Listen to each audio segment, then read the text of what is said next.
turabasuhuje inshuti zacu mudukurikiye mu kiganiro ijuru ntirikorerwa nk'uko mwabyumvise muri jingo.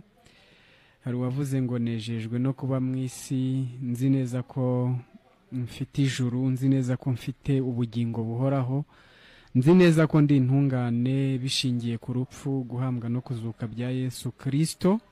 Icyo nanjye kiranezeza cyane kuba nzi ko nta rubanza mfite imbere y'Imana, ku mpamvu z'uko hari uwanyiguranye nkaronka kubaho by'iteka ryose imbere yayo.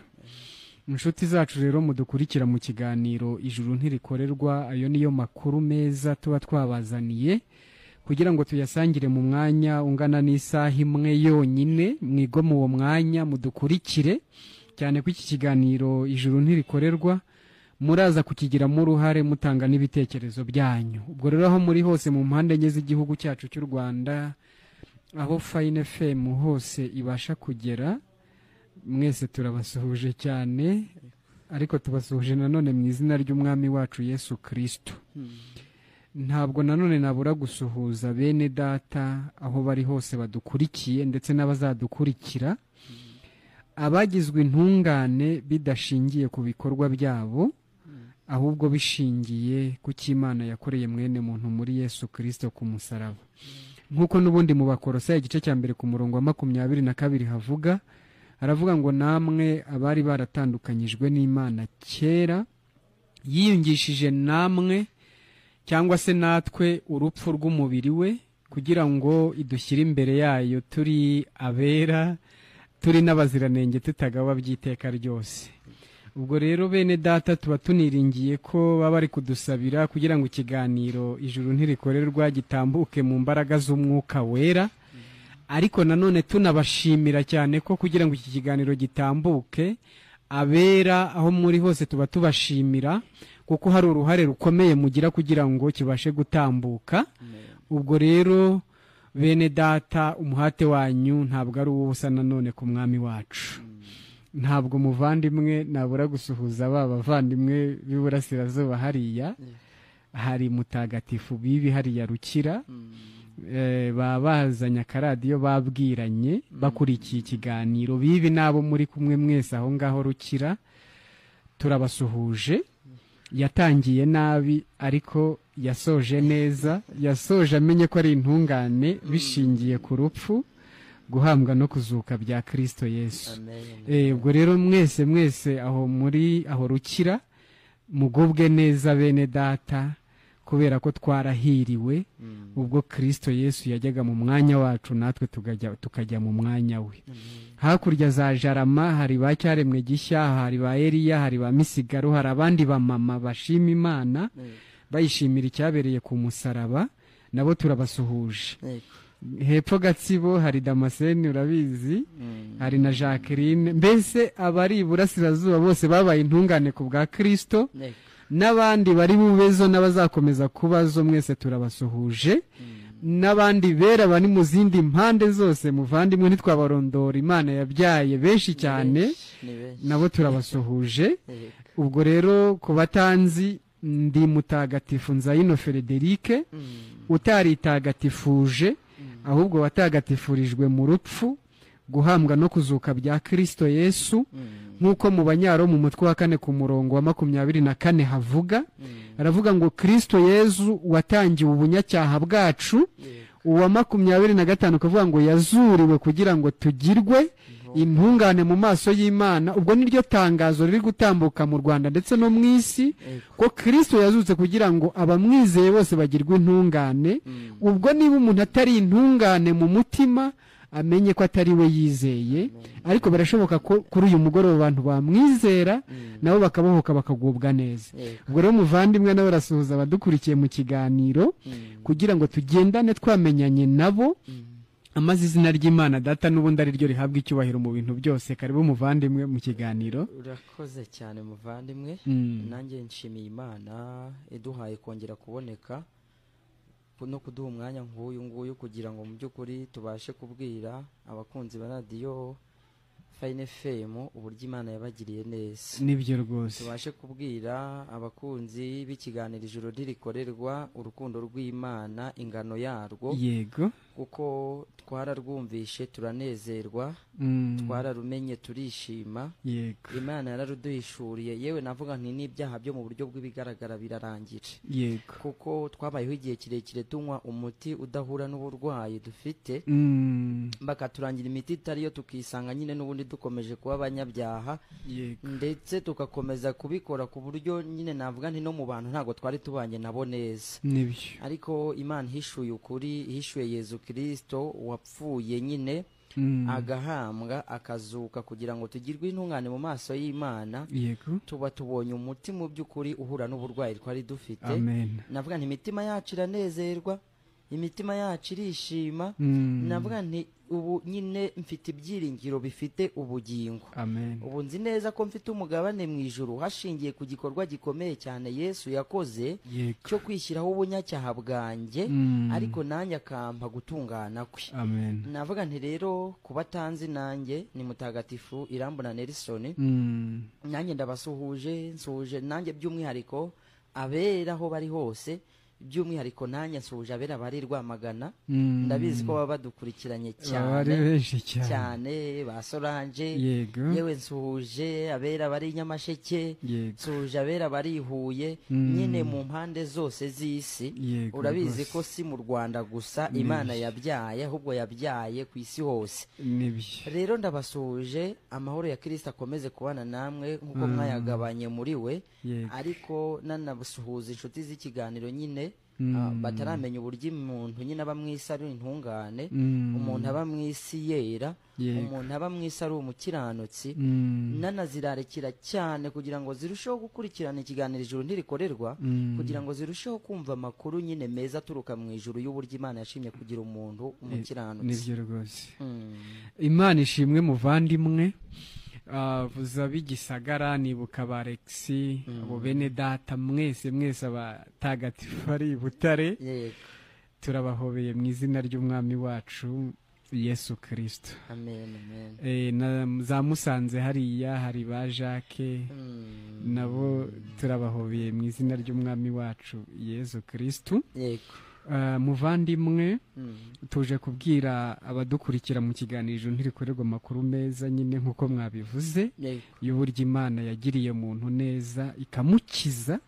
Impamvu turi abatagatifu yego, ni uko bidashingiye ku bikorwa byacu, ahubwo ni uko bishingiye ku byo Kristo Yezu yakoze. yego, Akaba ariyo mpamvu abantu bari mu isi bari mu mwijima batemera ko habaho abatagatifu, kuko ubutagatifu abantu babushakira mu bikorwa byabo. yego, Ariko ntibishoboka ko umuntu yaba umutagatifu bishingiye mu bikorwa bye, ahubwo umuntu aba umutagatifu bishingiye ku byo Kristo Yezu yakoze. amen, amen. Ubwo rero ni amakuru ababonanisha n'umukiza, umuntu akabonana nawe Yego, akamukiza, mbese bakivuganira bakivuganira. akamukiza. Se muvandimwe, nta kibyanditswe bibivugaho nyine uburyo umuntu abonana n'umukiza, Yego, noneho umukiza yarangiza n'ubundi akamukiza, kuko n'ubundi niko kazi kamuzanye mu isi. Ibyanditswe bibivugaho iki? yego, urakoze cyane inshuti zacu, abakunzi b'ikiganiro Ijuru Ntirikorerwa. Yego, Nyine tugiye gusangira amagambo ari muri Luka ibice 19, yego, turasoma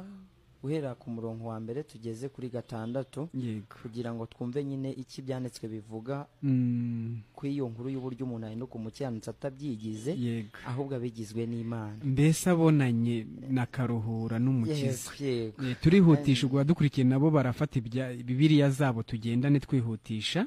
Njye mfite Bibiliya ntagatifu. yego, njye mfite Bibiliya yera. Yego, Nasubiramo, ni Luka ibice 19, umurongo wa mbere, 2, 3, 4, 5, 6. yego, Twasoma mu izina rya Yesu. Yesu agera i Yeriko. yego, Yesu agera i Yeriko, arahanyura, nuko hariho umuntu witwaga Zakayo. yego, Yari umukoresha w'ikoro mukuru, kandi yari umutunzi. Ashaka kureba Yesu ngo amenye uko asa, yego, ariko ntiyabibasha kuko abantu bari benshi kandi ari mugufi. Arirukanka ajya imbere, yurira umuvumu ngo amurebe kuko yari agiye kunyuraho. yego, Yesu ahageze arararama aramubwira ati, Zakayo ururuka vuba kuko uyu munsi nkwiriye kurara iwawe. yego yururuka vuba amwakira anezerewe. Ni ijambo ry'Imana. dushimiye Imana. Hano mu ivanjiri nyine nk'uko yanditswe na Luka umutwe wa 19 ku murongo wa mbere, aravuga ngo Yezu ageze i Yeriko yahuranya umujyi, nuko haza umugabo witwa Zekawusi, yari umutware w'abasoresha akaba umukungu. Agerageza kubona Yezu uwo ari we, ariko ntiyabishobora kubera imbaga y'abantu, kandi akaba yari mugufi. Arirukanka abacaho, maze yurira igiti cy'umuvumu agira ngo abone Yezu wari ugiye kunyura aho. Yezu ahageze yubura amaso aramubwira ati, Zekawusi manuka vuba, kuko ngomba gucumbika iwawe uyu munsi. Nuko amanuka bwangu amwakirana ibyishimo. Iyo ni ivanjiri ntagatifu. Abadukurikiye nyine imitima yabo nihugukire ibyo mu ijuru, nihugukire ijambo ry'inkuru nziza. Yego, dushimiye Imana rero muvandimwe, nyine yabasha nyine gukiza umuntu, ariko nyine ngo ikamukirisha ibipfu by'ibibwirizwa. Nyine navuga nti ikamuha gukiranuka, ariko ikumuhereye kuko nyine yemeye kururuka. Kuko twabivuze kenshi nyine ko ijuru ridakorerwa, cyane ko n'ikiganiro ariko cyitwa nyine, ariko umuntu aba anakeneye kumenya impamvu ijuru ridakorerwa. Nibyo rwose. Kuko aba yarakuze yigishwa ko akwiye gukorera ijuru, hashingiye ko mu mutima wenyine aba yumva ntaryo afite, aba yumva akwiye gukora aho uko ashoboye kose kugira ngo yumve nyine ko afite ijuru, cyangwa se kugira ngo azabane n'Imana. Nibyo rwose. Ndetse agakora cyane, agahera akiri umwana ku myaka 10 atangiye kumenya ubwenge. Dore ko abantu babwiye abandi, barabwiye uti rero umuntu yatangira gukora noneho ageze ku myaka 12. Nge niko nari mbizi, niko bari baranyigishije. Bambwira ko ku myaka 12 rwose aribwo umuntu yatangira gukora, aribwo umuntu yashobora kurimbuka. Ndetse bakavuga uti munsi ya 12 ho nta kibazo, nta kibazo, ntacyo umuntu yaba. Noneho rero umuntu agakurana ubwo bwoba bwo kumva mu mutima nta Mana afite, ashingiye ko yatandukanye nayo. Nyine agakura yumva akwiye gukora kugira ngo anzumve cya cyuho afite mu mutima we gisibanganye. Agashyiramo amaturo bikanga, agashyiramo ibya 10 bikanga, agashyiramo amasengesho ya za kanyarira bikanga. Iyo ni imiti igiye itandukanye idahura n'uburwayi nyine umuntu afite. Yego. Agashyiramo kwicisha bugufi bikanga, agashyiramo gufasha abantu bikanga. Nyine akumva ntarigera afite amahoro aturutse ku kuba yumva nyine afite ijuru, cyangwa se ku kuba yumva afite ubugingo buhoraho. Nyine navuga nti reka tubwire n'abantu impamvu nyine umuntu yurira ibiti byinshi. Hano batubwiye ko umugabo Zakayo ngo yari yaruriye igiti. Hano yari n'umukungu. Ubu bukungu bw'abadukurikiye mu kiganiro ijuru ntirikorerwa cyangwa ubu bukire, nubwo no mu buryo busanzwe yari umukire, kuko yari umukuru wa Rwanda Revenue, uko twabyita. Yari komiseri mukuru wa Rwanda Revenue. Ubwo abadukurikiye babyumve muri ubwo buryo. Akaba yari umukungu rero mu bifatika, ariko ubu bukungu babwumve nk'ibikorwa umuntu akora yita byiza, atekereza ko byamuhesha kwemerwa n'Imana cyangwa kujya mu ijuru. Yego muvandimwe, murakoze cyane. Ngo yari umukire, ngo yari umutunzi, kandi Yesu abivuga yavuze ko bigoye ndetse ko bidashoboka, ngo kugira ngo umutunzi yinjire mu bwami bw'ijuru, icyaba cyoroshye nuko ingamiya yakinjira mu munwa w'urushinge. Ubwo umukire abadukurikiye bahakaniye ijuru ni umuntu ufite ibyo yishingikirijeho, atekereza ko byamuhesha kujyayo. Yego, atekereza ko byamuhesha kubana n'Imana. Noneho batubwiye nyine ko uyu mugabo ngo yari mugufi, ngo atabasha kureba Yesu. Nyine se umuntu mugufi ni umuntu umeze uti? Ni gute umuntu aba ari mugufi ku buryo ashaka kureba Yesu akumva ntibikunda? Nyine umuntu ubugufi ni ubunyacyaha mwene muntu yokojwe muri Adamu. nibwo bugufi. Yego nibwo bugufi. Kuba umuntu ari umunyacyaha yego nibwo bugufi bumubuza kureba Imana. yego rwose. Ndetse ubwo bugufi nk'ubunyacyaha bwa mwene muntu butuma abasha kurira ibiti byinshi cyane. ubwo kurira igiti cy'umuvumu niko bavuze hano, ni uburyo umunyacyaha ashaka ibyo akora we yita byiza kugira ngo arebe ko yabona Imana. Akurira igiti bita kanyarira, yego, mu by'ukuri akumva ntago ari kuyibona. akurira igiti bita kuririmba muri korali, ntibikundi.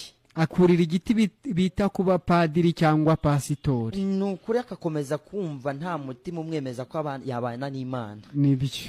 Akurira igiti cyo nyine umuntu bakamuvana mu giti kimwe yari yaruriyemo. Nk'uti rero nuko wuririye muri ADPR, uramutse uwuririye muri Katolike byakunda, yagerayo akururuka mu icyo giti ajya mu kindi. yego, sibyo? yageramo akumva nta juru afite, akava muri Katolike akajya muri Isilamu, akaba yuriye ikindi giti. yego, yakigeramo akumva mu by'ukuri ntibikunda.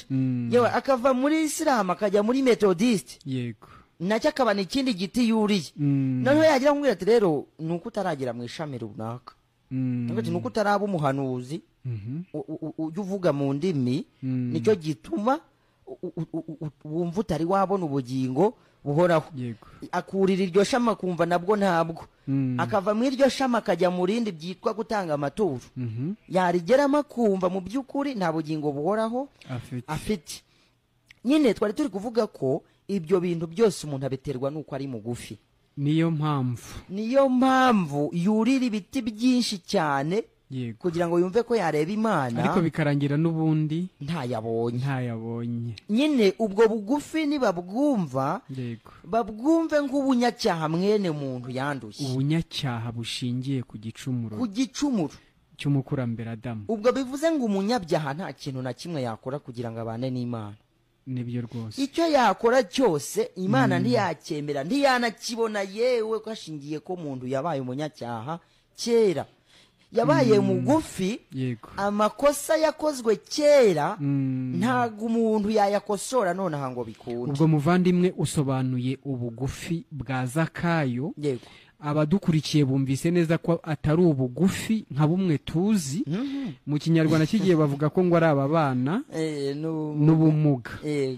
ariko si icyo turi kuvuga, ahubwo ni ubugufi nk'ubunyacyaha bwa muntu, nibwo bugufi. noneho ikindi kirimo hano ni uko ngo hari n'abantu benshi ahantu Yesu ari, kandi abo bantu baba babyiga Yesu cyane. ariko abo bantu babyiga Yesu batuma umunyacyaha cyangwa umuntu mugufi nyine nka Zakayo, umuntu wese wumva ari umunyacyaha mu mutima, uwo ni Zakayo, uwo ni mugufi. uko kuntu ameze ntibyamwemerera kureba Imana. none muvandimwe, aba bantu uyu mubyigano uri aha hantu Yesu ari, aba bantu ubundi bubavuze iki? aba bantu uyu mubyigano uri ahantu Yesu ari, utuma nyine umuntu mugufi atabona Yesu. nyine uyu mubyigano navuga nti ni abantu reka mvuge ngo ni umuntu wigira mwiza, wishakira uburebure, wishakira nyine reka mvuge ngo wiyise umwigisha w'abandi, akiyita umuntu uzi kubwira abandi ibya Yesu. noneho kubera ko nyine uko kuntu ameze yabaye nk'ubangama, ndetse bigatuma abari inyuma ye yitwa ko ayoboye bagufi batabasha kubona Yesu. ubwo ngubwo bivuze ko bya biti bifite amazina agiye atandukanye mumaze gusobanura, nibwo bwinshi bw'abantu butuma abantu batabona Yesu, bishingiye ku kuba ibintu bahetse ari ikinyoma. icyo kinyoma rero nicyo gituma abantu mu by'ukuri haba umuvundo, mu by'ukuri abantu ntibabone Yesu. noneho abantu bakigira inama yo kurira n'ubundi biti. nyine muvandimwe, abadukurikiye navuga nti baze kumvira aho ngaho ubugufi, baze kumvira aho ngaho uwo muvundo, baze kumvira aho ngaho impamvu umuntu ajya yumva ashaka Yesu. yego akumva ntamubona. Mhm. Kimwe cyo hari ibintu byinshi biri kubiturera. Yego. Hari uko umuvundo ari mwinshi, sibyo? Nibyo. Ntujya ubona aho unyura, Yego. ntujya ubona inzira wanyuramo kugira ngo ubone Yesu. Nyine uwo muvundo wari ubisobanuye neza. Nyine ni ibintu abantu bahetse, ni umubyigano w'ibintu byinshi abantu bahetse bibwira ko ari byo bajyanye kugira ngo babashe kubona Yesu. Uko niko kumubyiga, uwo ni wo muvundo w'abantu benshi. Ubwo muvandimwe n'ubundi tukiraho, ubwo abadukurikiye nyine tuba tugira ngo basobanukirwe neza mu by'ukuri cy'Imana iri guhishura. Yego. Zakayo wuriye igiti, nyamara Yesu asobanukiwe Zakayo neza cyane. Agitambuka, Yesu nyine ngo arararama abwira Zakayo ati, Zakayo ururuka, manuka mu giti. Iryo jambo rivuga ngo ururuka cyangwa se manuka muri icyo giti cy'umuvumu. Ubwo icyo giti cy'umuvumu ni idini umuntu abamo. Ngiki giti cy'umuvumu abantu burira, ibwira ko ariho yabasha kubona Yesu. rya dini ubamo rifite izina runaka. Ngiki giti cy'umuvumu wuriye utekereza ko wabona Yesu. Yego. Ariko Yesu warakuzi neza, azi kuri mugufi, azi kuri umunyacyaha ku bwa kavukire yawe. Azi ko nta kintu wakora ngo kiguheshe kwemerwa n'Imana niko Imana ivuga. Yego. Noneho ari kukubwira ngo ururuka.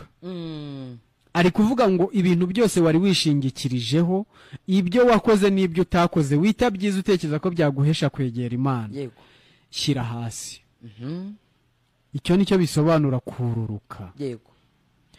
Ngo uyu munsi ndarara iwawe. Amen, amen. Ubwo umwuka w'idini, ubwo abadukurikiye idini baryumve neza. Idini ntabwo ari hahandi ujya hafite izina runaka. Ahubwo idini umuntu ararivukana, avuka riri mu mutima. Yego. Idini ni inzira umuntu acamo mu mutima we, agashaka kwemerwa n'Imana yishingikirije ibikorwa bye. Yego. Nyine n'ubundi mu muvumu naho nanone. Navuga nti ubivuze neza. Bivuze ko idini umuntu ararigendana. Ni umwuka. Yego. Ubwo nyine aho umuntu agenda, hanyura hose agendana n'uwo mwuka. Noneho hahandi abantu bajya hafite amazina atandukanye. Ntabwo ari ku idini, ahubwo ni ihuriro ry'abantu bafite imitima imeze gutyo. Ibyo bintu Imana ikabyita ubugome. Kuko idini ni ikizira mu maso y'Imana, ku mpamvu z'uko idini ryigomeka ku Mana. Mu yandi magambo, ni umwuka wa Satani uba mu mutima w'umuntu, ubwira muntu ngo gerageza gukora ibi ndetse na biriya, hari Imana yakwemera. Noneho rero urumva ko umwuka w'idini ufite abawukuriye. Mbese hari ingabo za Satani zikuriye ibyo bintu, nizo nyine ziba ziri gukomeza zinabwira bati nimwurire cyane, nimukomeze mwurire. Urumva umwuka wa Satani uravuga ngo nimwurire, umwuka w'Imana ukavuga ngo manuka. Kumanuka bivuze kureka gukora. Ubwiwe ko nta kintu na kimwe ufite wakora ngo wemerwe. Noneho Imana yigukorere, wemerwe nayo bishingiye ku byo yo yakoze. Niyo mpamvu muri Matayo ibice 20 ku murongo wa 28 aravuga ngo mwitekereza ko naje gukorerwa n'umwana w'umuntu, ngo ahubwo naje gukorera muntu no gutangira ubugingo bwanjye kuba incungu, kubicungu ya benshi. Muvandimwe rero, ubwo abadukurikiye mu kiganiro ntirikorerwa bumvise ubwo bugufi, bumva neza ko ari ubunyacyaha bwa muntu, nyine bushingiye ku nkomoko ye, ku ivuko rye, ku buryo umuntu yisanze yambaye ubusa nko kuba yaratakaje ubwiza bw'Imana. Noneho Yesu haravuga ngo ururuka uyu munsi ndarara iwawe. Nanone abadukurikiye babyumve neza, ntabwo ari iwawe nko muri rwa rugo rw'abantu 10 cyangwa 20 ubamo. Ni iwawe nk'imbere mu mutima. Niwe Yesu ashaka kurara. Noneho umuntu ntaba kijya kumushakira mu giti bita kanyarira. Ubwo kanyarira kujyayo biraba bihagaze. Kujya kuri rya dini ryawe rifite izina runaka, burya ni naho birangirira, kuko nta kizu warahaboneye. ndetse iyo miruho yose ngo byumva mu mazi ntiwongera, hari imisozi y'i Bugande ntiwasubirayo, hari abirirwa birukanka muri Isiraheli ntiwasubirayo, kuko babonanye na Mesiya. Yego, ari iwawe mu rugo, iwawe mu rugo nk'imbere mu mutima wawe. Yego yego. None muvandimwe, muri make ko turi kwegereza no guha abadukurikiye umurongo kugira ngo baze kutuganirira. Ese ni buryo ki Yesu wabwiye Zakayo ngururuka, rekeraho gukora ngukorere, uyu munsi ndare iwawe? Ni buryo ki Yesu twafatikanya gufasha abadukurikiye mu kiganiro Ijuru ntirikorerwa arari iwa mu rugo rw'umuntu cyangwa mu mutima w'umuntu, kuko n'aka kanya urumva iby'Imana yamukoreye muri Kristo, yego, akizera Kristo Yesu ararariwe nko mu mutima imbere. Yego, nyine bica mu zihe nzira? Urakoze cyane muvandimwe. Navuga nti nukubasubiriramo, nugukomeza nyine umuntu ababwira, kuko ijambo ry'Imana rivuga ko ari ukwinginga. Yego, hashingiye ko umuntu yapfuye, nyine bisaba gukomanga cyane, ndetse tuvuga duti nyaboneka umwami aragukunda, uramutse ubyemeye yarara iwawe. Hari ikintu nashakaga kongera kuvugaho gitoya wari uvuze. Yego, ku kijyanye n'idini. Hari igihe umuntu abyumva bati bandukiye ADEPR, akabyumva ati bandukiye Katolike, akabyumva ati bavuze nabi. Ariko nagira ngo mbwire abantu ko nta n'amadini menshi abaho. Idini ni rimwe. Nayambwira abantu ko idini ari rimwe, kandi idini nta handi rikomoka kuri shitani. Idini ni umwuka ukomoka kuri shitani, burya niwo yanduje Adamu. Burya umunsi Adamu arangiza gutandukana n'Imana, arangiza gukora icyaha, tubaye abanyacyaha, nibwo twandujwe uwo mwuka. Adamu abeshya, shitani abeshya Adamu, aramubwira uti nyamara uramutse widodeye incocero, uramutse widodeye incocero, Imana yakongera ikakwemera, ariko yari abizi ko ari ikinyoma. Mwene magambo ari ngo turamutse ugize ibikorwa ukora, uramutse ukoze gutyo ugakora gutyo ugakora gutyo, Imana yakwemera. Ariko niyo impamvu ari ikinyoma, ari umwuka ukomoka kuri shitani, nuko umuntu abigerageza ntiyumve yambaye. Ubwo noneho ikintu wari uvuze dukwiye kubwira inshuti zacu, ni uburyo umuntu yururuka nyine akabana n'Imana. Ni uburyo umuntu yururuka mu giti, cyangwa se mw'uwo mwuka ubwira abantu ko bajya mu ijuru bajyanyweyo n'ibikorwa byabo, hanyuma yamara kururuka Kristo agatura mu mitima yabo, noneho bakabana mu nzu. Ubwo buryo rero nta bundi nibwo Yesu yabwiye Zakayo. Nta muntu nyine ushaka Imana, ahubwo niyo yadushatse. Ni Imana ishaka umuntu. Amen. Ubishatse kuvuga ngo Zakayo yagerageje gushaka Imana ariko ntiyayibona.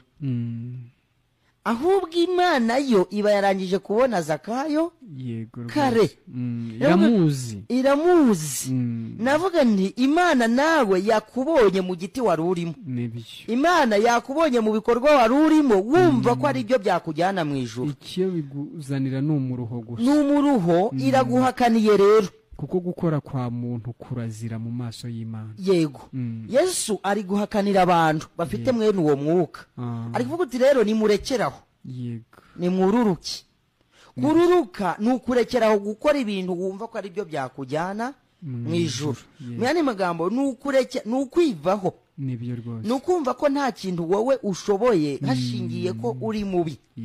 Noneho Yesu akavuga uti rero rekeraho, dore ninjye wakoze ibikorwa byatuma Imana ikwemera. Amen. Ngwino wizere ibyo nakoze, ubibarweho nk'ibyawe. Nibyo. None ukiraho muvandimwe, ni ibiki Yesu yakoze? Urakoze cyane. Ibyo Yesu yakoze nyine kuko ari nawo mukiro, nagira ngo nyine nkuko bisabye twongere tubisubiremo neza. Ibyo Yesu yakoze, yakiranukiye Imana neza 100%. Ubwo siwe wikiranukiraga. Yego, siwe wikiranukiraga, ahubwo yakiranukiraga abo yaje gucungura. Ubwo abadukurikiye mwese, Yesu ubwo yakiranukaga ni wowe yakiranukiraga. Nyine ibyo umucunguzi akoze bibarwa kuwo yacunguraga. nibyo sibyo Nibyo kandi rwose. nta mucunguzi ufatanya n'uwo yaje gucungura.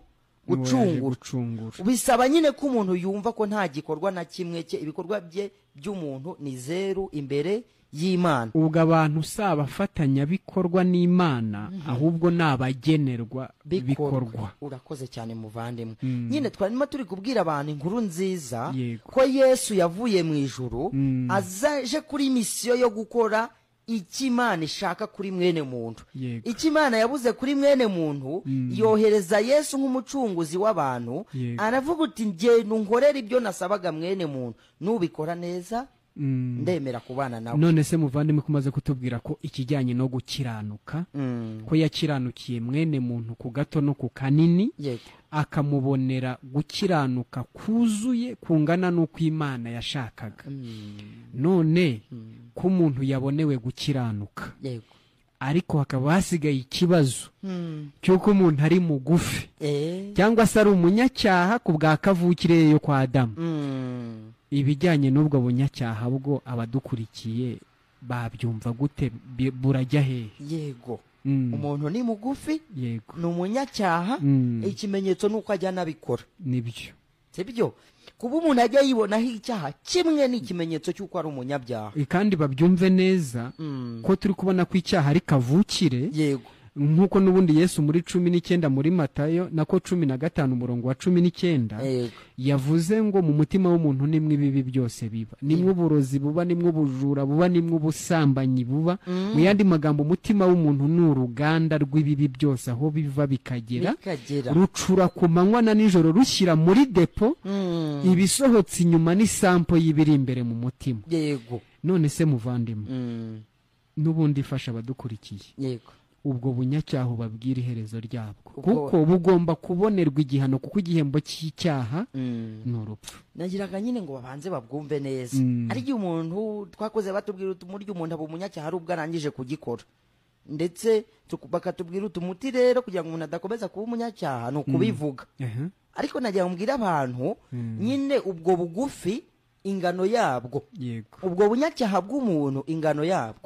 burya Imana iyo ireba umuntu ukoze icyaha kimwe imubonamo ibyaha byose, kubera ko umuntu wishe itegeko rimwe mu mategeko y'Imana aba arangije kuyica yose. Yakobo ibice 2 ku murongo wa 10. Yego. niko havuga. ubwo bivuze ko niba inshuti yacu wowe udukurikiye warigeze wibonaho urubuto rumwe rwitwa icyaha, ni ikimenyetso cy'uko uri umunyacyaha, ariko ni n'ikimenyetso cy'uko n'ibindi biba muri wowe. nibyo rwose. kubyibuza si ikimenyetso cy'uko bitarimo. Imana iyo ireba mu mutima irabibona muri depo imbere, kuko Imana si umuntu ngo irebe ibyagaragaye.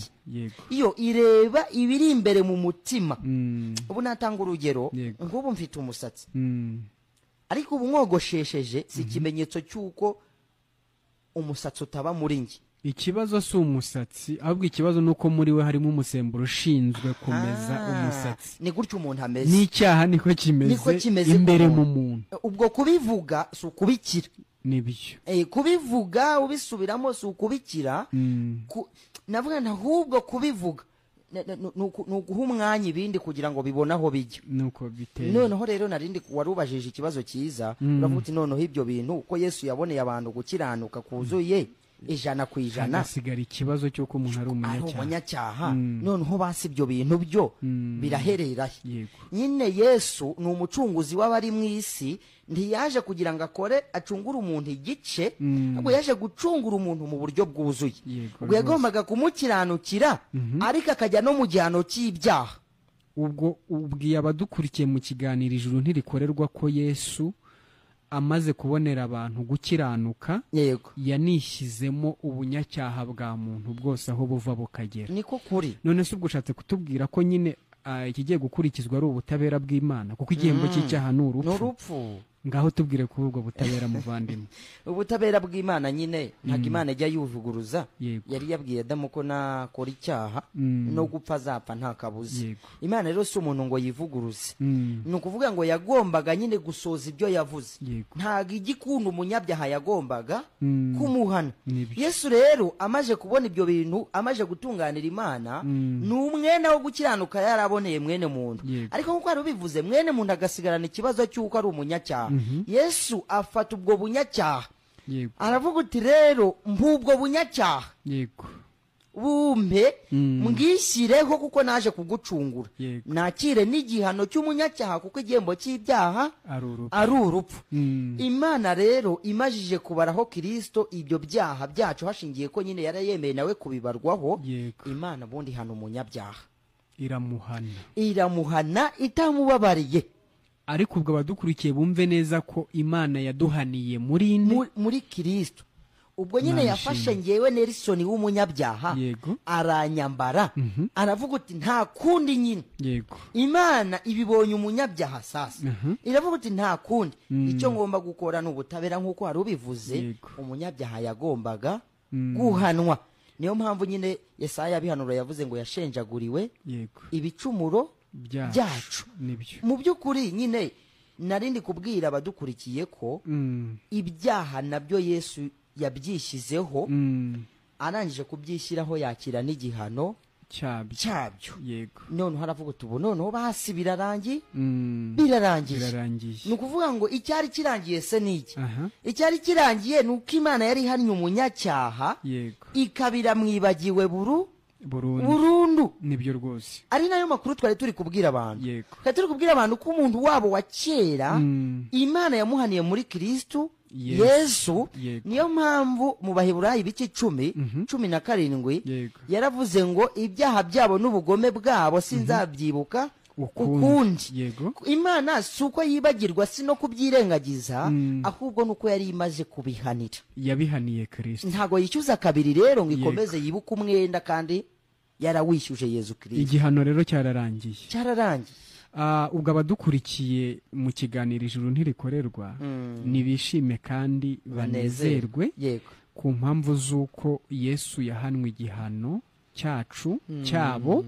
umwenda w'icyaha arawishyura, urarangira.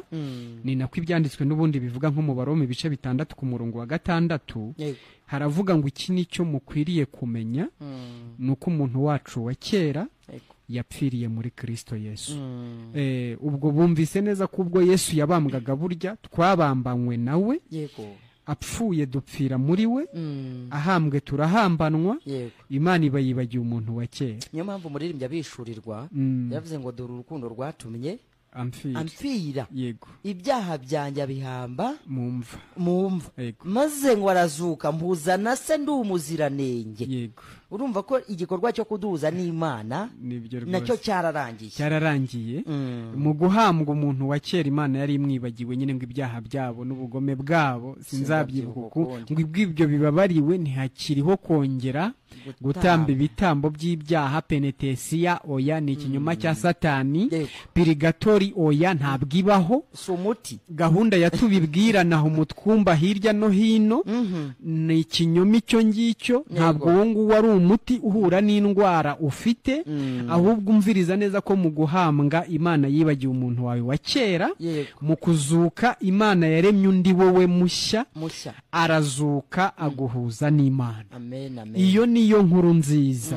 nk'uko mu rwa 2 rw'Ikorinto ibice 5 ku murongo wa 19 haravuga ngo kuko muri Kristo Yesu Imana nimwo yiyungiye n'abantu bari mu isi, ngo ntiyabikibabaraho ibicumuro byabo cyangwa se ubunyacyaha bwabo. wa 21 ukavuga ngo kuko ngo utigeze kumenya icyaha Imana yamuhinduye icyaha ku bwacu, kugira ngo natwe kubwe muri we duhinduke gukiranuka kw'Imana. Yesu yagiye mu mwanya wacu w'ubunyacyaha arabiryozwa, kugira ngo natwe tujye mu mwanya we w'ubutungane, biduhindukira icyangombwa kiduhesha kujya mu ijuru tukabana n'Imana. Uwo ni wo muti uhura n'indwara umuntu arwaye y'ubunyacyaha imbere mu mutima. Indi miti yose wanywa n'iyo wanyweye nta n'umwe urimo wagukiza. Umuntu muti umukiza ni uwo kwemera k'urupfu, guhambwa ndetse no kuzuka bya Kristo, ko byagukuyeho urubanza ukagirwa intungane mu maso y'Imana. Na niyo mpamvu muvandimwe, ubwo umuntu uzarimbuka ntabwo azahorwa ibyaha bye, kuko umwenda w'icyaha Yesu yawishyuriye ku musaraba. Nk'uko umuririmbyi yavuze ngo yanyishyuriye ya myenda yose atuma nera de. Ngewe ndetse ngo yambabariye ibyaha. Nibumva kubabarira bumve mwishinga yitwa kubabara. Umubabaro wacu niwe wawubabajwe, ahanwe igihano cyacu mu buryo bwuzuye kirarangiye. Ubwo rero kizacira abantu iteka ni ukutizera k'urupfu, guhambwa no kuzuka bya Kristo, ko byagukuyeho urubanza. Icyo cyaha cyitwa gutuka umwuka wera, ntabwo kibabarirwa, kuko umwuka wera ni uri mwisi uri kuvuga ngo banyarwanda namwe banyarwandakazi, namwe abatuye hirya no hino ku isi, abazadukurikiraho muzaba muri hose. Umwuka wera aravuga ngo mwakuweho urubanza, mwagizwe intungane ku bwa Yesu. Utabyemeye gutyo abavuze ko umwuka wera ahamye ibinyoma, abawututse, icyo ntikibabarirwa, icyo giciraho umuntu iteka. Ubwo reka duhumurize abadukurikiye, ni umugoroba waduhumurizanye, ni muruhuke mu mutima. Ijuru Imana yararitanze kandi ritanga nk'impano. Nshuti yacu, ijuru ni iryawe, nta n'uwo usaba uburenganzira bwo kujya mu ijuru, kuko si umuntu mugenzi wawe wabambwe, ahubwo ni Yesu wabambwe yishyura ikiguzi. Si idini ubamo ryabambwe, ahubwo ni Yesu wagize gute? Niwe wabambwe. Mwizere urabona ubwiza bw'Imana. Muvandimwe, duha abadukurikiye umurongo. Zakayo, abantu bajye bakunda kutubaza ngo none se ngo nyuma yuko tumwize, urumva iyo wizeye ibyo bintu byabereye ku musaraba k'urupfu, guhambwa no kuzuka bya Yesu, ko byagukuyeho urubanza, burya nibwo abagezi wawe ahita kwinjira mu mutima ako kanya. Noneho Zakayo rero Yesu ageze muri we, ku murongo wa 8 baze kuhasoma, n'imibereho ye igahinduka. Ubwo byumvikanisha ijambo warubwiye abadukurikiye mu mwanya, ko abantu batazarimbuka bazize ibyaha byabo, ahubwo bazarimbuka bazize kwanga kwemera ibyo mwuka wera ahamya. Mu by'ukuri bwo bivuze ko ibyaha by'usanzwe ubikora, urabigira byinshi, n'ibyo udashaka urabikora, ariko umuti twari turi kuwutanga, kuko ni nawo Zakayo yanyoyeho. Iyo umuntu amaze kwizera Yesu Kristo, iyo amaze kureka ibye akemera ibyo Yesu Kristo yakoze, bimukura mu rupfu bikamugeza mu bugingo. Muri make Yesu ababaye mu mutima w'uwo muntu. Ubwo navuga nti uwo ni wo muti ahubwo ukiza ibyaha. Ikibazo si uburwayi, ahubwo ikibazo ni uko umuntu yanze kunywa umuti ngo umukize uburwayi. Ubwo burwayi cyangwa se niyanywe yakanywa umuti udahura n'indwara. Ku murongo wa 8 kuko tugiye guha abadukurikiye, aravuga ngo nuko Zekawusi yegera Nyagasani aramubwira ati, rwose mwigisha, 1/2 cy'ibyo ntunze ngihaye abakene, niba kandi hari uwo nahuguje ndamusubiza ibye inshuro 4. Ubwo nibwo buryo umuntu wizeye Yesu amera, akira urupfu rw'iteka, agirwa intungane mu maso y'Imana, ariko n'imibereho ye igahinduka. Ntabwo amera nk'uko yari ameze. Ubwo rero abadukurikiye turizera ko bamenye ko ubu uyu munsi n'abari intungane ku bwande, ku bwa Yesu. Muvandimwe, reka tubahe umurongo, iminota yagiye. Twihutisha abahe nimero bagiye kuduhaho ubutumwa bugufi. Nimero bagiye koherezaho message ni 078 43 51 682. Basubiriremo 078 43 51 Iyo niyo ubutumwa bugufi. Ikiganiro ni cya kindi, ni ijuru ntirikorerwa. Tugiye kubaha iyo muduhamagaraho kugira ngo dusangire iminota isigaye. Mugiye kuduhamagara kuri 0788 54 15 02 0788 54 15 15 02. yego inshuti zacu muduhamagare dusangire ijambo, twumve ko ari abororotse. twumve ko hari umuntu wabaye intungane kubwo kwizera Yesu, warekeye aho gukora ahubwo akizera iby'Imana yamukoreye muri Kristo. Amen. Alo Fine FM. Alo, Ego, muri bande muherereye hehe?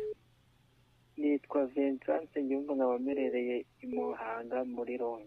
Usuhuza abanyamuhanga bose, turabasuhuje, turakwakiriye mu kiganiro ijuru ntirikorerwa.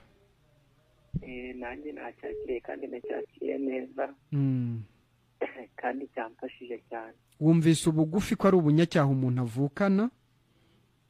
Nabyumvishije kandi ntabwo ariko najyaga mbyumva. Imana ishimwe. Wumvise neza ko urupfu, guhambwa no kuzuka bya Kristo Yesu ko byagukuyeho urubanza?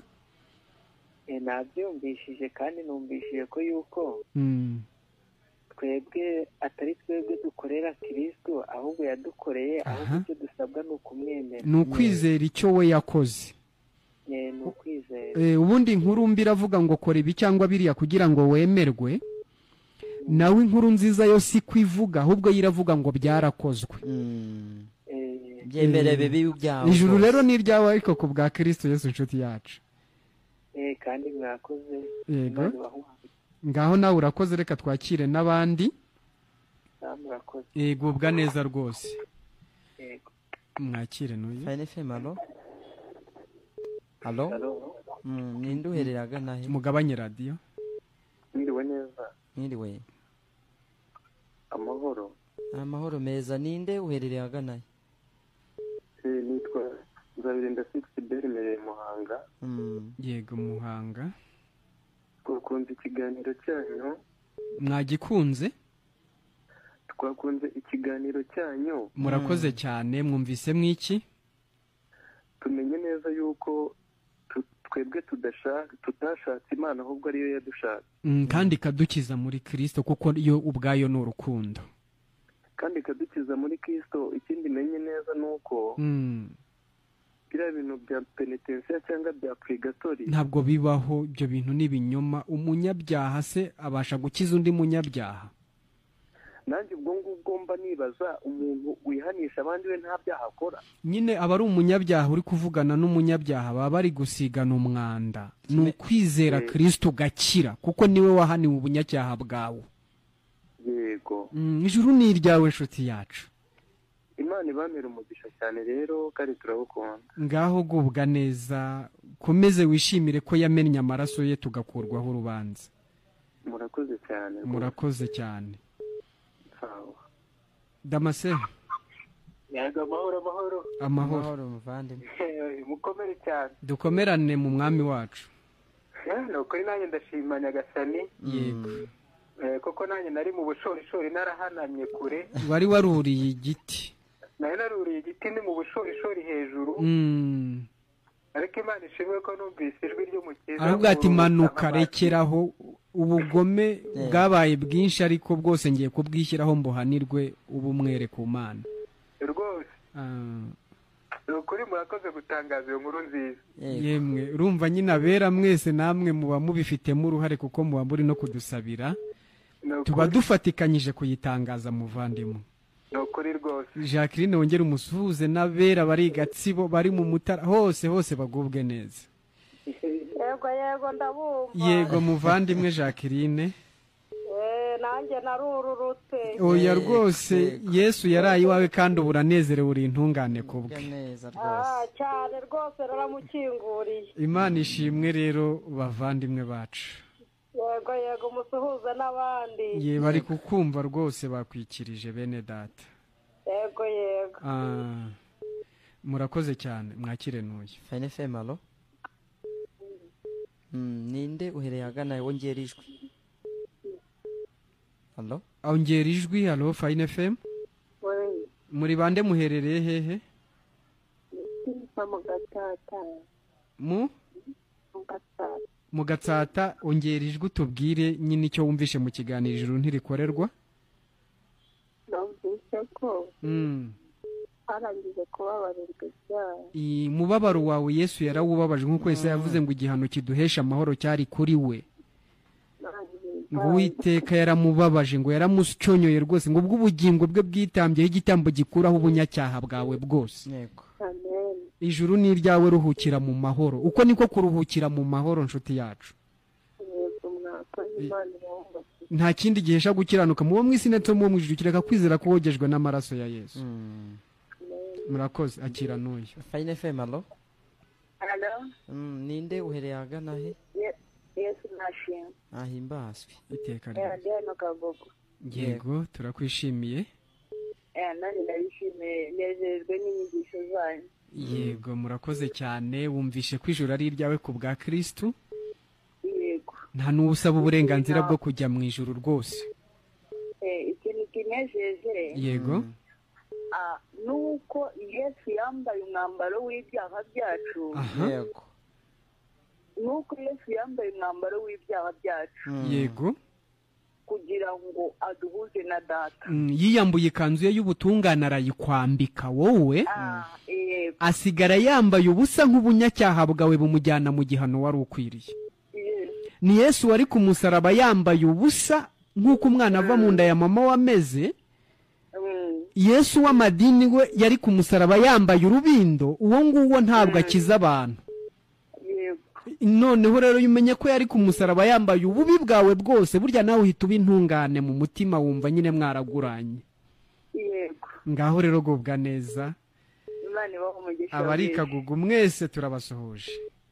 Ikintu kinejeje nuko Yesu yafashe ubujura bwacu, intege nke zacu, ubwibone bwacu, bibi byose, yarangiza akabyishyira akavuga ngo ibyatezina byose ndabyemeye. Yamara kubyemera nanjye nkaboneramo gukira. Kuvuka ubwa kabiri ni gutyo. Si ukubatizwa mu mazi menshi cyangwa make, niyo yaba ashyushye ntiyakubyara, ni ukumenya ko waguranye nawe. Gubwa neza, nezerwa. Murakoze cyane. Mwakire n'uyu muvana. Fine FM, alo. Alo. Ninde muherereye agana he? Bumbogo. Yego, muri bande? Nitwa Yohani. Yego Yohani, turakwakiriye. Yohani rezo ziragoranye, ariko nabona uburyo arongera kuduhamagara. Na nyuma y'ikiganiro nta kibazo. Yakomeza no kuduhamagara kuri iyi nimero. Hari message? Message ndabona nta banditse. Okay, noneho ubwo nubundi dusigaranye iminota 6. Yego. Reka tuyisangire nubundi n'abadukurikiye. Aro Fine FM. No yurezo ziranze. Fine FM, alo. Amahoro, muri bande muherereye he? Gisadekeri ndicumbitse ku Gisozi. Mutagatifu Sadoki. Murakomeye cyane. Yego, muri Kristo muvandimwe. Naye nshimiye Imana nyine kubw'imbabazi yatugiriye. Yego, yababaje Yesu ahanwa igihano cyacu muvandimwe. Natwe twabutse turi bagufi kubw'ibyaha byacu. Ariko Kristo karicyo cyamuzanye nyine abasha kutwigurana. Imana ishimwe cyane. Naye ndamushimira kuri icyo gikorwa, kandi nange ndabashimira kwiyongera y'agakiza mwamamaza. Nibyo muvandimwe, tuba dufatikanyije, kandi nyine Imana ibiri guhabwa icyubahiro. Ku Mana Data muvandimwe. Ubwo nta muntu wizeye Yesu ukomeza kuba mugufi. Oya. Akira n'uyu. Fine FM, alo. Yego, muri bande muherereye agana he? Ngiye guturuka Gikomero. Gikomero turakwakiriye mu kiganiro ijuru ntirikorerwa. Yego. Wanejejwe n'iki? Wavuze ngo ijuru ntirikorerwa? Yego. Ijuru rirakorerwa ku bizera, kwizera niko kurikorera. Noneho tugufashije inshuti yacu. Burya kwizera nako nta kugira, kuko kwizera ni igikorwa gituruka ku Mana. Kuko ubutumwa bwiza ubundi bugukiza bugukuye mu rupfu, ni ukuzuka mu bapfuye. Ubwo ubundi umuntu utaraba intungane kubwo kwizera ko urupfu guhambwa nyine no kuzuka bya Yesu ko byamukuyeho urubanza, aba ari umupfu. noneho iyo umenye ko uri intungane ku bwa kirisito uba uzutse mu bapfuye. ubwo butumwa bwiza nibwo bwifitemo imbaraga yo kukuzura ukongera ukabaho ugashima Imana ko Yesu yamennye amaraso yakagukuraho urubanza. Bimeze nka kwa kundi Yesu yazuye Lazaro.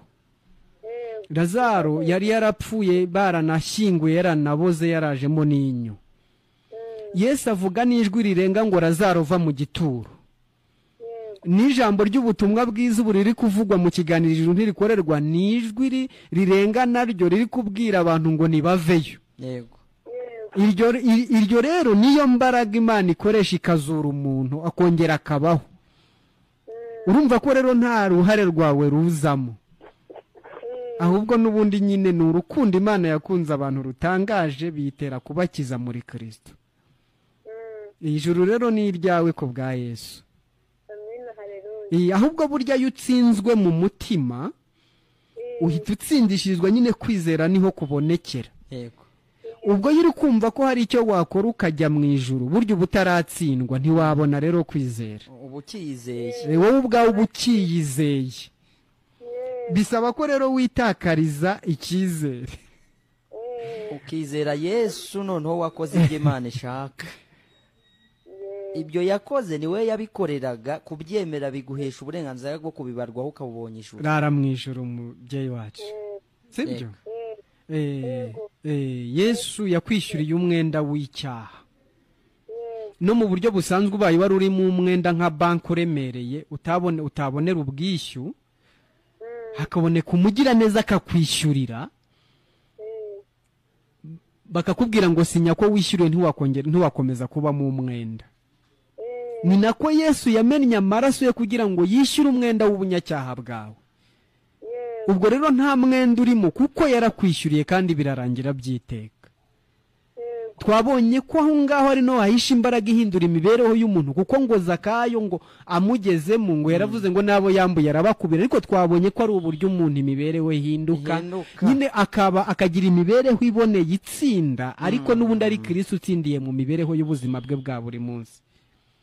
Ariko ubwo igikomeye si iki, gikomeye ni uko umenya ko wakuweho urubanza ku bw'urupfu, guhambwa no kuzuka kwe. Ngaho rero rara mu ijuru ni iryawe.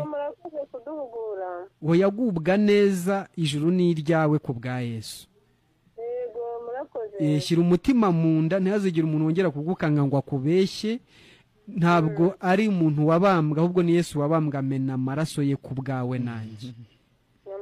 Urakoze cyane. Murakoze muvandimwe. Dushimiye abadukurikiye bose mu kiganiro ijuru ntirikorerwa.